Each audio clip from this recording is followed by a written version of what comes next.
ಸ್ವಾಗತ ಸುಸ್ವಾಗತ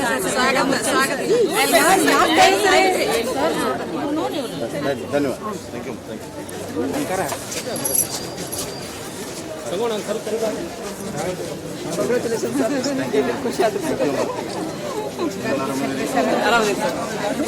ಅದೆಲ್ಲ ಯಾಕೆ ಫಾರ್ಮಾಲಿಟಿ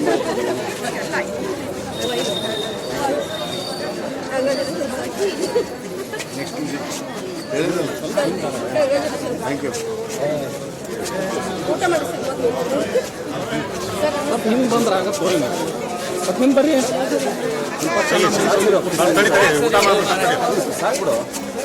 ಆದರೆ ರಾಜಕಾರಣ ತಂದೆ ಆದಂಥ ವಿಧಿ ವಿಧಾನಗಳಿದೆ. ಯಾವುದೇ ಪಕ್ಷ ಇರಲಿ ಏನಾರು ಇರಲಿ ಆ ಪ್ರಕಾರ ಆಗ್ತದೆ. ಈ ಸ್ವಾಮೀಜಿಯವರ ಅಭಿಪ್ರಾಯ ಬಗ್ಗೆ ನಾನೇನು ವ್ಯಾಖ್ಯಾನ ಮಾಡಕ್ಕೆ ಹೋಗೋದಿಲ್ಲ. ಆದರೆ ಅದು ಇವತ್ತು ಕಾಂಗ್ರೆಸ್ ಪಕ್ಷ ಆಡಳಿತದಲ್ಲಿದೆ. ಆ ಪಕ್ಷಕ್ಕೆ ಬಿಟ್ಟಿದ್ದು ಯಾರನ್ನ ಮುಖ್ಯಮಂತ್ರಿ ಮುಂದುವರಿಸಬೇಕು, ಯಾರನ್ನ ಉಪಮುಖ್ಯಮಂತ್ರಿ ಮುಂದುವರಿಸಬೇಕು, 3 ಬೇಕು 4 ಬೇಕು ಅನ್ನೋದು ಅವ್ರಿಗೆ ಬಿಟ್ಟಿರುವಂಥ ವಿಚಾರ. ಅವ್ರ ಆಂತರಿಕ ವಿಚಾರದಲ್ಲಿ ನಾವು ಕಮೆಂಟ್ ಮಾಡೋದಿಲ್ಲ. ಇಲ್ಲ ಯಾವ ಗುಂಪು ನಮ್ಮ ಸಂಪರ್ಕ ಮಾಡಿಲ್ಲ. ನಾವು ಸುಳ್ಳು ಕ್ಲೇಮ್ ಮಾಡೋದಿಲ್ಲ.